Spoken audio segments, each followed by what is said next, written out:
नमस्कार, मी सी ए रमेश प्रभू, अध्यक्ष Maharashtra society welfare association. रोजचं सारखा आज सुद्धा daily news and real estate story मध्ये आपल्याला स्वागत करतो. आज आपल्याला एक असं बातमी घेऊन आलोय की जे ऐकून तुम्हाला पूर्ण महाराष्ट्रीयनला बरं वाटेल. घरांचा प्रश्न जो आहे तो देखील अत्यंत महत्त्वाचा आहे. विशेषतः काही वेगवेगळ्या पद्धती आपण या ठिकाणी केलेल्या आहेत, ज्यामध्ये स्वयंपुनर्विकास असेल, ही एक अत्यंत महत्त्वाकांक्षी योजना आपण सुरू केली. प्रवीण दरेकरजी यांच्या समितीने एक रिपोर्ट दिला, त्या रिपोर्टच्या आधारावर आपण काही कन्सेशन्स दिले आणि आज जवळपास 1600 प्रपोजल स्वयंपुनर्विकासाचे हे त्या ठिकाणी प्राप्त झालेले आहेत. 58 गृहनिर्माण संस्थांना देकार पत्र दिलेली आहेत, 41 संस्थांना नाहरकत प्रमाणपत्र मिळाली आहेत, 6 संस्थांची भोगवटा प्रमाणपत्र देखील जारी झालेली आहेत आणि 13 संस्थांना व्याज माफी देखील आपण दिली आहे. यात सगळ्यात महत्त्वाचं जर काही घडलं असेल, मी स्वतः गेलो होतो. 25-25, 30-30 मजली इमारती तयार होत आहेत.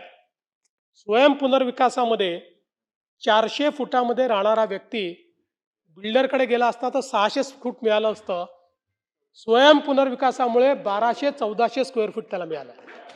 म्हणजे जो मुंबईकर आहे, मराठी माणूस आहे, त्याला या योजनेमुळे स्वतःचं हक्काचं मोठं घर हे प्राप्त करून घ्यायला आज मोठ्या प्रमाणात त्याचा फायदा होतोय.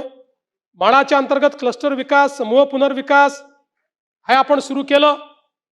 अभ्युदयनगर काळा चौकी असेल, PMGP जोगेश्वरी पूर्व EPC असेल, मोतीलाल नगर गोरेगाव असेल, कामाठीपुराचा पुनर्विकास असेल, अमीनभाई GTB नगरचा पुनर्विकास असेल, SVP नगरचा अंधेरी पश्चिमचा असेल, आदर्श नगर वरळी असेल, वांद्रे रिक्लेमेशन, आरामनगर, रामकृष्ण नगर खार, ओल्ड MHB बोरीवली, हे जुन्या वसाहती आहेत. या वसाहतीमध्ये कुठल्या व्यवस्था उरलेल्या नाहीत, जुनी छोटी घरं आहेत आणि म्हणून हा एक नवीन पद्धत आपण आणली की ज्याच्यामध्ये विकासक स्वतः म्हाडा आहे आणि CND वर त्या ठिकाणी आपण काम देतो. म्हणजे मालकी कोणाला देत नाहीये, बिल्डरला मालकी देत नाहीये. तर म्हाडा आपल्या प्रकल्पामध्ये जसा कॉन्ट्रॅक्टर अपॉइंट करते तसा CND करता, म्हणजे कन्स्ट्रक्शन अँड डेव्हलपमेंट करता त्या ठिकाणी व्यक्ती नेमते आहे.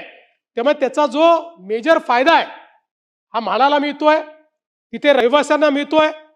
आपल्याला माहिती आहे की मोतीलाल नगरमध्ये ज्यांना 800 चौरस फूट हे नियमाप्रमाणे देणं देय होतं, नियमाप्रमाणे 800 चौरस फूट, त्यांना 1600 चौरस फूट कार्पेट हे देण्याचा निर्णय आपण केलेला आहे. असंच या सगळीकडे अभ्युदयनगरला आपल्याला माहिती आहे इतक्या मोठ्या प्रमाणात त्या ठिकाणी देखील त्यांची जी मागणी होती ती मागणी आपण त्या ठिकाणी पूर्ण केलेली आहे. आणि ह्या सगळ्या वसाहती, मला अतिशय आनंद आहे, ज्या जुन्या मुंबईकरांचा उल्लेख आपण करतो, ज्यांनी मुंबईला मुंबईची ओळख मिळवून दिली, मुंबईची संस्कृती ज्यांनी जपली, जशी BDD चाळ होती तशाच ह्या सगळ्या एक एक कॉलनीचा आपण विचार केला आणि एकूण या माध्यमातनं जवळपास 30,000 घरांचा पुनर्विकास या कॉलनीच्या माध्यमातून होतोय. 30,000 कुटुंबांना या ठिकाणी नव्यानं चांगलं मोठं घर आपण त्या ठिकाणी देतो आणि त्यातनं म्हाडाला, म्हणजे त्यांना घरं मिळतील ती वेगळी, म्हाडाला 13,000 घरं मिळतील जी परत म्हाडा लोकांना देईल आणि विक्रीच्या सदनिका 65,000 तयार होणार आहेत. म्हणजे एकूण 1,08,000 सदनिका यातनं तयार होणार आहेत.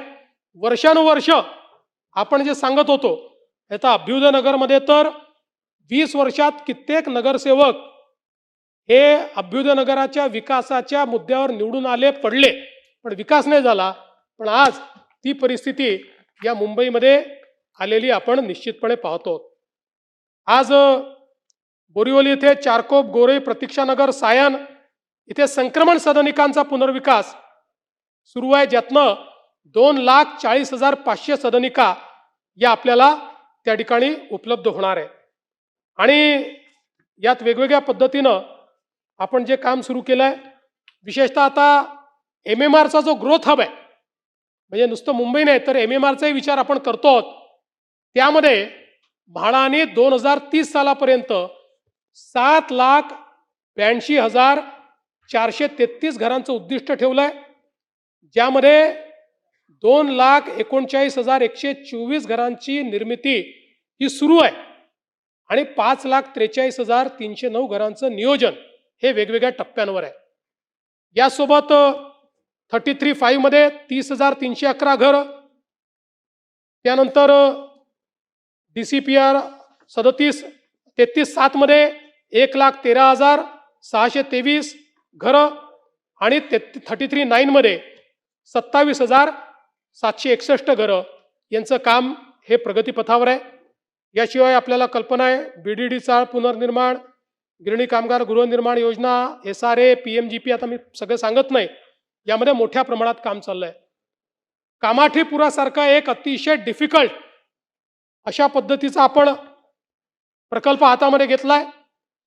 8,001 एवढ्या भाडेकरूंचं पुनर्वसन करायचं आहे. 8 एप्रिल 26 रोजी विकासकाची नियुक्ती झाली आहे आणि त्याचंही काम आपण करतो.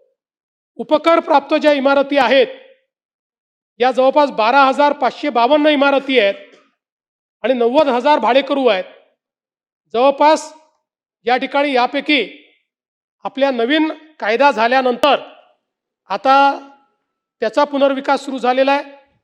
2,676 नाहरकत प्रमाणपत्र दिलेली आहेत. 1,033 योजना पूर्ण झालेल्या आहेत.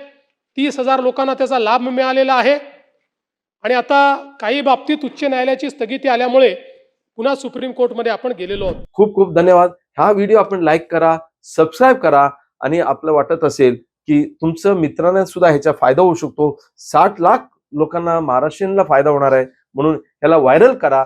प्रत्येकाने ह्या व्हिडिओ बघून ह्याच्यानंतरचा जे फायदा आपण घ्यावा असं मी आपल्याला विनंती करतो. खूप खूप धन्यवाद.